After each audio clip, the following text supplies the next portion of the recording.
नमस्ते, आप Lalan top sports देख रहे हैं। मैं गरिमा हूँ और आज हम जिस खिलाड़ी से बात करने वाले हैं उनकी जिंदगी में बहुत कुछ हुआ है। अक्सर हम ऐसी कहानियां सुनते हैं ना कि किसी भी एथलीट ने या कोई भी हो उसने अपनी जिंदगी में बहुत कुछ हासिल किया और उसके बाद एक ऐसा एक्सीडेंट हुआ कि सब कुछ पीछे छूट गया। लेकिन आज हम आपको जिनसे मिलवाने वाले हैं उनके साथ उनकी जर्नी जो है वो थोड़ी सी उलट है, क्योंकि उनका एक एक्सीडेंट हुआ और उसके बाद आज वो world number 1 para badminton player है, Mansi Joshi. Mansi, welcome to the Lallantop sports.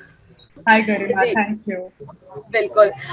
सबसे पहले मेरा सवाल यही होगा कि आपने अपनी लाइफ में बहुत कुछ देखा है, आपने बहुत सारे हार्ट ब्रेक्स देखे हैं। पहले की नहीं, मैं अभी की बात करूंगी, क्योंकि जब आपका मैंने एक इंटरव्यू सुना था उसमें आपने कहा था कि अब पैरा बैडमिंटन आने वाला है और पैरालंपिक्स के लिए मैं बहुत एक्साइटेड हूँ, इंडिया के लिए मेडल लेके आना चाहती हूँ। लेकिन उसके बाद आपकी जो कैटेगरी थी SL3, वो कैटेगरी थी ही नहीं, मतलब वो उस टूर्नामेंट में इंट्रोड्यूस नहीं हुई, जिसकी वजह से वो आपने मिस किया। और लेकिन फिर वो वाली बातें होती है ना कि आप शुरू में बात करते हैं कि मैं मेडल लेके आऊंगी, इंडिया बहुत अच्छा करेगा, तो उस चीज को देखना, उस चीज को झेलना कितना मुश्किल था? मुश्किल ही होता है कोई टूर्नामेंट में न जा पाना। बट कुछ चीजें हमारे हाथ में नहीं होती है, और जो चीज हमारे हाथ में नहीं होती है उसे एक्सेप्ट कर कर आगे बढ़ना ही मैंने ठीक समझा है। और आई थिंक अब 2024 के पेरिस पैरालंपिक्स में हमारा कैटेगरी इंट्रोड्यूस हो चुका है, और मुझे बहुत उम्मीद है कि मैं अच्छा प्रदर्शन करूंगी। बिल्कुल, लेकिन आप मिक्स्ड डबल्स में खेल सकती थी वहां पे, तो उसमें क्या हो गया था? अभी मिक्स डबल्स में खेल सकते थे काफी इवेंट्स में, तब हम वुमेन्स डबल्स में भी खेल सकते थे, मतलब दो इवेंट्स में हम खेल सकते थे, women's doubles and mix doubles. सिर्फ सिंगल्स एज अ कैटेगरी नहीं थी, डबल्स एज अ कैटेगरी तो थी ही। बट आई थिंक हम अब वहां पर है जब मैं वो सारी बातें पीछे छोड़ना चाहती हूँ और अब आगे की तरफ फोकस करके नई दिशा में बढ़ना चाहती हूँ, जब जहाँ पर हमारी अब ये साल आई मीन पैरालंपिक्स में दो कैटेगरीज वापस रहेंगी। वो होंगी सिंगल्स और मिक्स डबल्स। और आपको बताना चाहूंगी कि अभी जस्ट मैं स्पेन से आई हुई हूँ, और वो दोनों कैटेगरी जो हमारी पैरालंपिक्स में इंट्रोड्यूस होंगी वो दोनों में मैंने फाइनल्स खेले हैं। सिंगल्स में मैं गोल्ड मेडलिस्ट रही हूँ, और डबल्स मिक्स डबल्स की मैं फाइनलिस्ट और सिल्वर मेडलिस्ट हूँ। अब तक का हमारा सबसे अच्छा प्रदर्शन रहा है। तो मुझे बहुत उम्मीद है कि मैं और मेरे पार्टनर इसी तरह आगे बढ़ते रहे, टूर्नामेंट में अच्छा प्रदर्शन करते रहे, साथ प्रैक्टिस करते रहे और अच्छा करते रहे स्पोर्ट्स में। बिल्कुल, स्पेन में आपने 5 मेडल्स जीते हैं, SL3 कैटेगरी में आपने कई मेडल्स जीते, जिसके बाद आप वर्ल्ड नंबर 1 बनी। ये किस तरीके का एक्सपीरियंस था और आपने वहां से उस टूर्नामेंट में क्या कुछ सीखा? आपका एक्सपीरियंस कैसा रहा? एक ध्येय रखना कि अब जो हमारा नहीं है उसे छोड़ दे, और जो हमारे हाथों में है उसे पकड़कर उसको मन मक्कम रखकर उस पे उसकी प्रैक्टिस करे, आगे बढ़े। तो वो मैंने किया है। मैंने सिंगल्स पर बहुत फोकस किया हमारी ट्रेनिंग में। डबल्स और मिक्स डबल्स की भी बहुत ही ट्रेनिंग की है, और सिंगल्स की ट्रेनिंग हमारी हाफ कोर्ट में होती है, और डबल्स और मिक्स डबल्स हम फुल कोर्ट खेलते हैं। तो दोनों तरह की ट्रेनिंग करना, अ, दोनों तरह के लिए अपने आप की फिटनेस डेवलप करना, अपने आप को उतना मैं कहूँगी घिसना ताकि हम वहां पहुंचे। तो वो सब अभी हमने प्रैक्टिस में ये साल किया है, और अब हम करते रहेंगे। हमारा ये साल का टूर्नामेंट कैलेंडर काफी बिजी होगा। अभी स्पेन से शुरू हुआ है हमारा ये टूर्नामेंट का सिलसिला, मार्च से, और नवंबर के आई मीन दिसंबर के फर्स्ट वीक तक ये चलता ही रहेगा इसी तरह, फास्ट पेस लाइफ पे। तो बस मैं चाहती हूँ कि मैं अच्छा प्रदर्शन करूँ, खेलती रहूँ, और बेटर ट्रेनिंग करती रहूँ। तो उस भयानक ट्रक एक्सीडेंट से आके एक स्पोर्ट्स में अपना करियर बनाना, वो कितना मुश्किल था? मैं कहूँगी बिल्कुल आसान नहीं था। मैं फुल टाइम जॉब करती थी, मैं सॉफ्टवेयर इंजीनियर थी, और ऑलमोस्ट दिन के 10 घंटे तो काम करती ही थी। और इवन मैं अपने एक्सीडेंट और इंजरी के बाद भी मैं जॉब करती रही। फुल टाइम स्पोर्ट्स परस्यू करना और फिर ये जॉब भी करना मुश्किल तो रहा ही। टाइम मैनेजमेंट करना पड़ता था। कई बार मैं सुबह 4:30 बजे उठकर ट्रेनिंग करती थी ताकि मैं 9 बजे के ऑफिस अटेंड कर सकूं। शाम को आके मैं ट्रेनिंग करती थी लेट नाइट ताकि मैं ऑफिस अटेंड कर सकूं।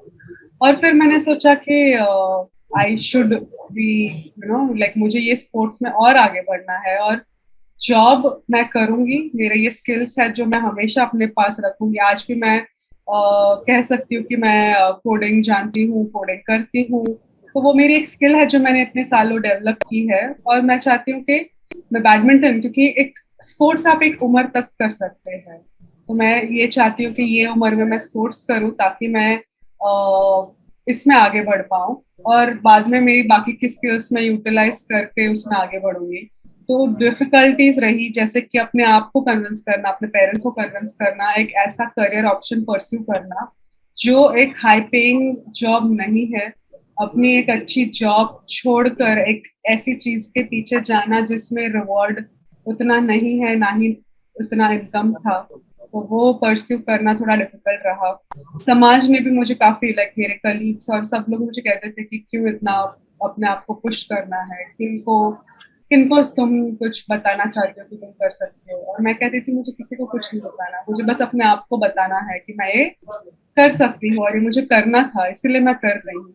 और स्पोर्ट्स जैसे कि मुझे बहुत पसंद है, बचपन से पसंद है। स्पोर्ट्स की वजह से मैं आज अपने जीवन के एक ऐसे इंसिडेंट पे मैं जीत हासिल कर पाई जो इंसिडेंट से मुझे पता नहीं था कि मैं उसमें से निकल पाऊंगी कि नहीं। तो स्पोर्ट्स ने मुझे एक वे आउट दिया, रिहैबिलिटेशन करने, अपने आप को चलना सीखने, सब में मुझे स्पोर्ट्स की सहायता मिली है। इसलिए मैं स्पोर्ट्स को बहुत पसंद करती हूँ। तो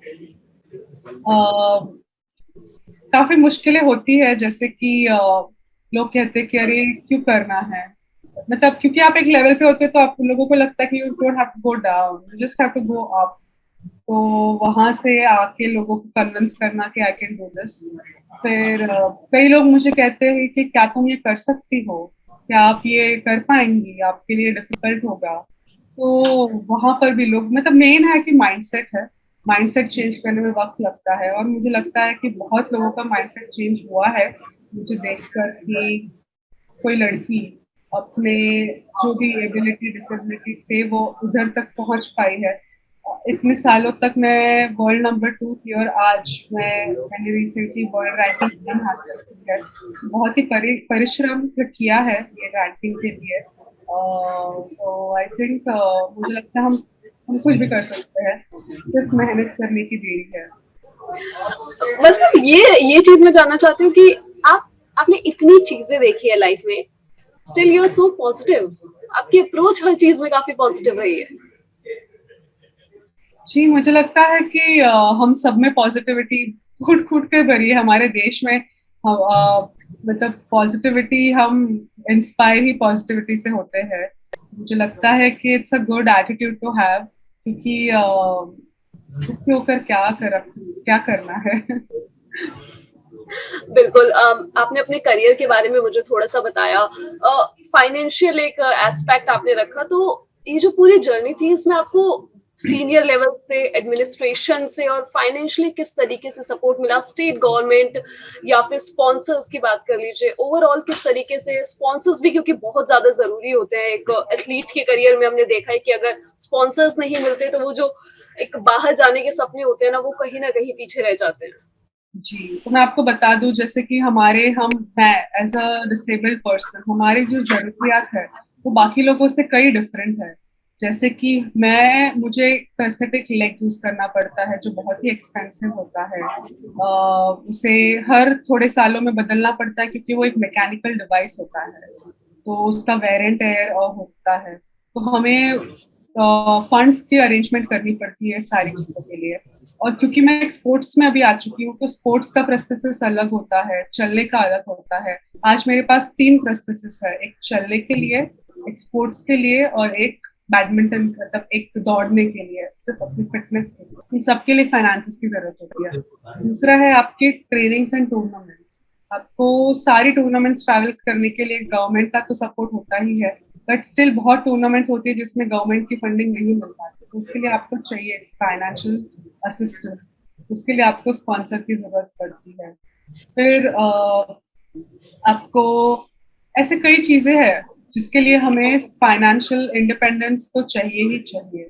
और मैं बहुत ही लकी हूँ कि मुझे मेरे स्पॉन्सर्स है, गवर्नमेंट का सपोर्ट है, फेडरेशन का सपोर्ट है जो हमें करते हैं, वेल्सपन एज एन ऑर्गेनाइजेशन है जिन्होंने मुझे बहुत मदद की है 2017 से। मेरे और भी कई स्पॉन्सर्स हैं जो मुझको फाइनेंशियली एड करते हैं, सपोर्ट करते हैं, ताकि मैं टूर्नामेंट में पार्टिसिपेट कर सकूं, मैं ट्रैवल कर सकूं, मैं अपने फिटनेस की जर्नी पर आगे बढ़ सकूं। और मुझे लगता है कि ये ना होता तो मेरे लिए शायद डिफिकल्ट होता टूर्नामेंट में जाना, ट्रैवल करना, या फिर मेडल जीतना इस देश के लिए। तो जो CSR फंडिंग मिलती है हमें स्पोर्ट्स के लिए, वो मैं बहुत ही शुक्रगुजार हूँ मेरे स्पॉन्सर्स का जिन्होंने मुझे बहुत ही सपोर्ट किया है। वेल्सपन है और कई स्पॉन्सर है जिन्होंने मुझे सपोर्ट किया है। बिल्कुल, स्पॉन्सर्स इम्पोर्टेंट है क्योंकि फाइनेंशियल पर्सपेक्टिव आ जाता है, लेकिन उसके बावजूद जो पैरा एथलीट्स होते हैं और जो बाकी एथलीट्स होते हैं, आप डिफरेंस क्या आपने उनमें नोटिस किया है? मतलब किस तरीके का उनका वर्कआउट होता है, किस तरीके की डाइट होती है, किस तरीके से दोनों चीजें डिफर करती हैं? आप कह सकते हैं कि एक एथलीट है तो उनको अपने डाइट पर तो पूरा ध्यान देना ही पड़ता है। ट्रेनिंग में डिसेबिलिटी है इसलिए थोड़ा डिफरेंट काइंड ऑफ ट्रेनिंग लगता है हमारा। प्लस हम क्योंकि different part of the court खेलते हैं, हाफ कोर्ट खेलते हो, फुल कोर्ट खेलो, तो उसमें भी डिफरेंट ट्रेनिंग लगती है। तो डिफरेंट क्या होता है कि जैसे कि एक disabled body, as a disabled person थोड़े कंपनसेशन होते हैं, एक मसल ज्यादा चलता है, एक मसल कंपनसेट कर देता है उसके ज्यादा चलने की वजह से, तो उस वजह से बॉडी बैलेंस कभी कभी बिगड़ जाता है। मुझे बैक एक्स होते हैं कभी कभी, तो मुझे अपने बैक रिलेटेड स्ट्रेंथनिंग पे ज्यादा वक्त डालना पड़ता है, मुझे मेरे सिंगल लेग स्ट्रेंथनिंग पे ज्यादा वक्त गुजारना पड़ता है, मुझे मेरे स्किल बेस्ड ट्रेनिंग करने में ज्यादा वक्त गुजारना पड़ता है, क्योंकि मेरे पास मुझे लगता है मेरे ओपोनेंट के पास मेरे से ज्यादा मूवमेंट हो सकता है, पर मेरा ध्येय हमेशा ये रहेगा कि मेरे पास किसी से भी ज्यादा, सबसे ज्यादा बैडमिंटन स्किल हो, कि मुझे चाहिए मेरी सर्विस सिर्फ वहां गिरे जहां मैं चाहती हूँ, या मेरे शॉट्स वही गिरे जहां मैं चाहती हूँ, तो उसके लिए मेहनत भी खूब करनी। बिल्कुल। अब आप वैसे काफी वोकल रही हैं हर चीज के लिए। जब दिसंबर में भुवनेश्वर में नेशनल्स हुए थे तो आपके अगेंस्ट कुछ डिसीजंस हुए थे, तो आपने उसके ऊपर भी खुलकर बात की थी, ट्वीट्स भी किए थे, तो कुछ ऐसी चीजें जो आप बदलना चाहती हैं? मैं उस पर एक बात कर सकती हूँ कि स्पोर्ट्स में क्या बदलाव देखना चाहूंगी। बिल्कुल। तो स्पोर्ट्स में बहुत बदलाव, ऐसे तो स्पोर्ट्स बहुत अच्छा चल रहा है हमारे देश में, स्पोर्ट्स का प्रमोशन बहुत अच्छा हो रहा है, नरेंद्र मोदी जी और हमारे भारत सरकार ने बहुत ही स्टेप्स लिए हैं स्पोर्ट्स को आगे बढ़ाने के लिए। पर मैं चाहती हूँ कि हम अभी भी और बहुत बेहतर कर सकते हैं, और भारत एक बहुत बड़ा स्पोर्टिंग पावर हाउस बन सकता है। और हम उसके लिए, हमारे कंट्री में इतने अलग अलग जगह से लोग हैं। भारत में आप कहेंगे कि अभी 2011 के सेंसस के हिसाब से 2.2% से ज्यादा लोग हमारे यहाँ डिसेबल्ड थे, 2 करोड़ से भी ज्यादा डिसेबल्ड लोग थे हमारे यहाँ, पर वो टाइम पे सिर्फ 4%, 4 डिसेबिलिटीज ही नोन थी। बट इस टाइम भारत सरकार ने टोटल 22 डिसेबिलिटीज को एज डिसेबिलिटीज कंसिडर किया गया है after 2016 act of disability.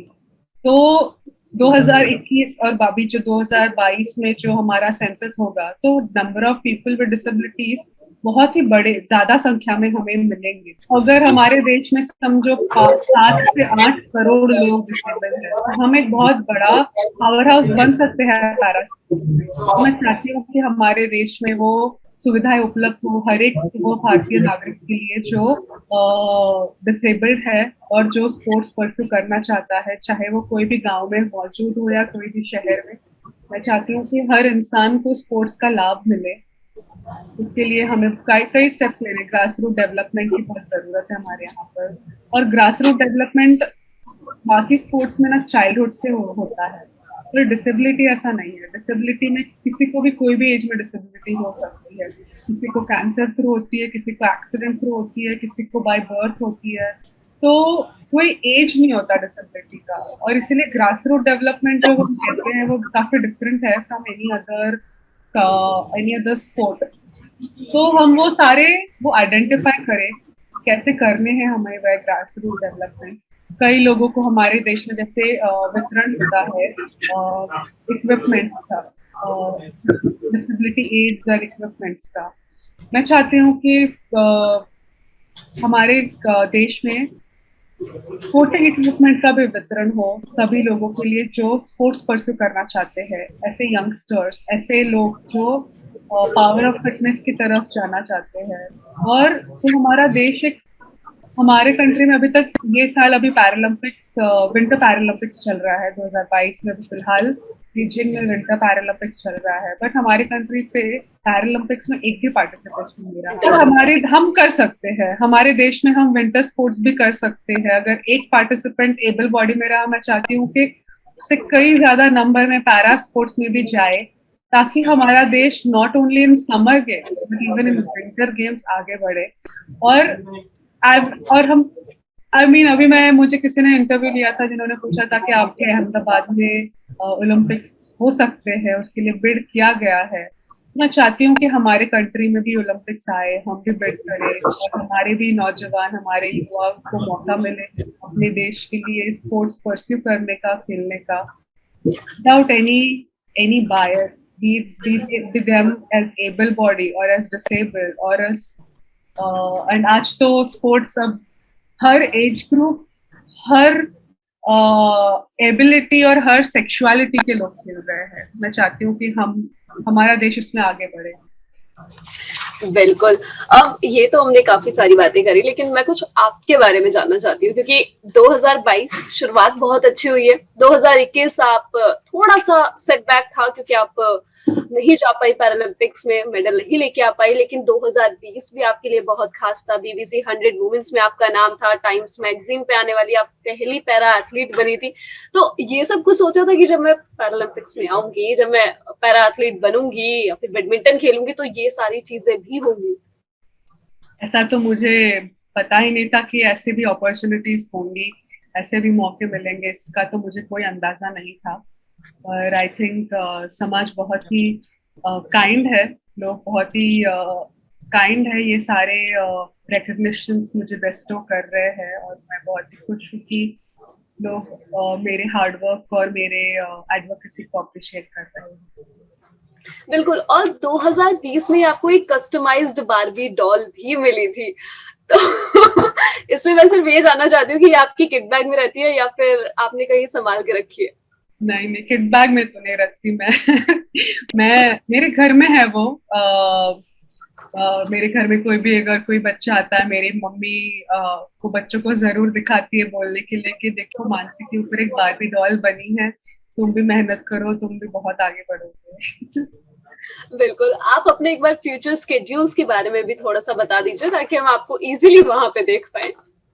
Okay, तो जैसे कि ये साल 2022 हमारे लिए काफी इम्पोर्टेंट है, क्योंकि 2021 में हमारी जो वर्ल्ड चैंपियनशिप होने वाली थी वो कोविड के कारण पोस्टपोन हो चुकी है और ये साल हो रही है। ये साल में एशियन गेम्स भी हो रहा है जो हंगसाओ चाइना में होगा। तो ये साल काफी एक इम्पोर्टेंट साल है स्पोर्टिंग करियर के हिसाब से। ये साल में जैसे November and October November are going to be like one of the busiest months for me, जहाँ पर हम ये दो बड़े टूर्नामेंट्स खेलने की इच्छा रखती हूँ मैं। और आगे जैसे नेक्स्ट मंथ में जा रही हूँ ब्राजील एक लेवल 2 टूर्नामेंट खेलने। जून में हमारा एक कनाडा में टूर्नामेंट है, जुलाई में हमारा मतलब हमारे टूर्नामेंट ये साल अभी Indonesia, Thailand, Canada, Brazil, Peru, Hangzhou, Japan, ये सारी जगह पर होंगे और बहुत ही बिजी है ये साल। मुझे नहीं पता क्या टाइम मिलने वाला है, बट यस, मैं ट्रेनिंग बस अभी घर आई हुई हूँ कि कुछ दिनों बाद ट्रेनिंग करने वापस चली जाऊंगी। बिल्कुल। ललन टॉप स्पोर्ट्स की तरफ से आपको एडवांस में ऑल द बेस्ट। कुछ मैं आपके बारे में भी जानना चाहती हूँ कि मतलब स्पोर्ट्स और कंप्यूटर इंजीनियरिंग कोडिंग उसके अलावा मानसी क्या है? बॉलीवुड पसंद है आपको, हॉलीवुड पसंद है आपको, क्या पसंद है?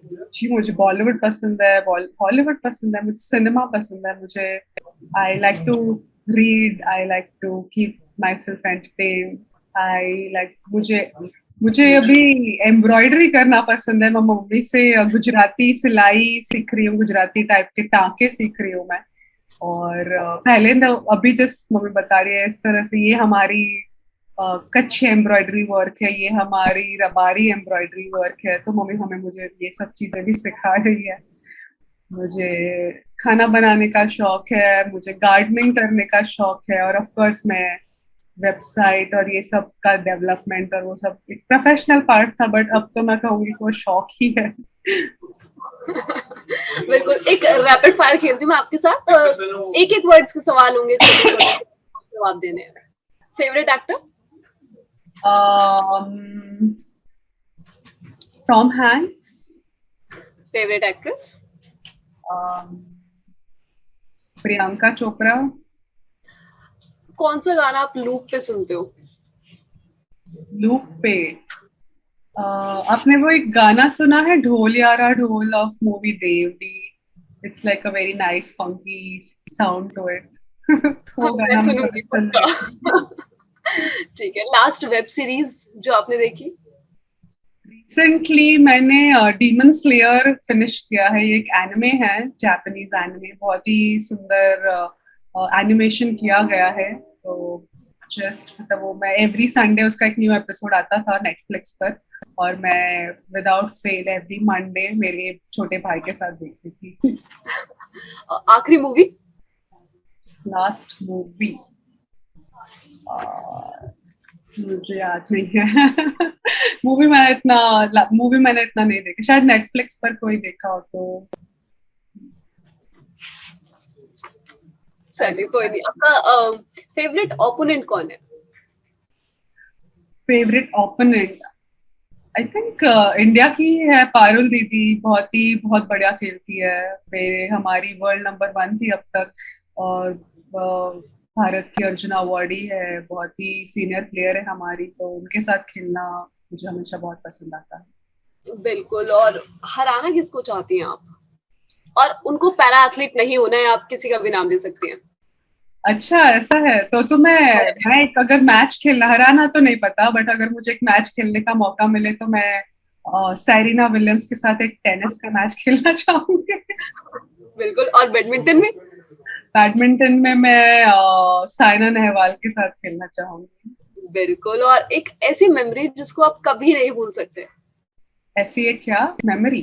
मेमोरी। जब मैं स्पोर्ट्स में आगे बढ़ रही थी, तो मुझे एक लड़की मिली, बहुत ही यंग थी, और उसका हाल ही में वो टाइम पे एक्सीडेंट हुआ था, और उसने मुझे कहा था कि दीदी मैं जीवन में आगे बढ़ना चाहती हूँ, और उतनी ही आगे बढ़ना चाहती हूँ जिस तरह से आप बड़े हैं, आप मेरी इंस्पिरेशन हो, और मैं चाहती हूँ कि मैं जो भी काम करूँ एकदम अच्छे से करूँ जिस तरह से आप कर रहे हो। तो वो मेमोरी मतलब आज भी मुझे बहुत ही इंस्पायर करता है कि मुझे हमेशा राइट काम करना है और कभी हार नहीं माननी, क्योंकि कोई तो है जो मुझे देख रहा है आगे बढ़ने के लिए।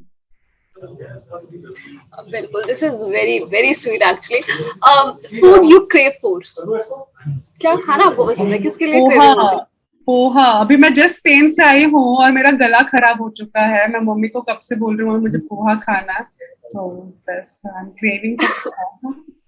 बिल्कुल। और एक ऐसी चीज जिसको आप बदलना चाहते हैं, लाइक इन द वर्ल्ड? कई लोगों को लगता है कि हम बहुत कुछ नहीं कर सकते एज डिसेबल पीपल, नहीं कर सकते क्योंकि हम समाज की वो सोच बदलनी है कि अपॉर्चुनिटीज से लोग चीजें कर सकते हैं, एजुकेशन से लोग चीजें कर सकते हैं, ना कि उनके पास्ट से या तो उनके दिखावे से या पहनावे से। बिल्कुल। चलिए, आपका बहुत बहुत शुक्रिया हमारे साथ जुड़ने के लिए। ये थी मानसी जोशी ललन टॉप स्पोर्ट्स के साथ, और आगे भी हम आपके पास तक अच्छे अच्छे इंटरव्यूज लाते रहेंगे, आपको एथलीट से मिलवाते रहेंगे, प्लेयर्स से मिलवाते रहेंगे। आप देखते रहिए दी ललन टॉप। शुक्रिया।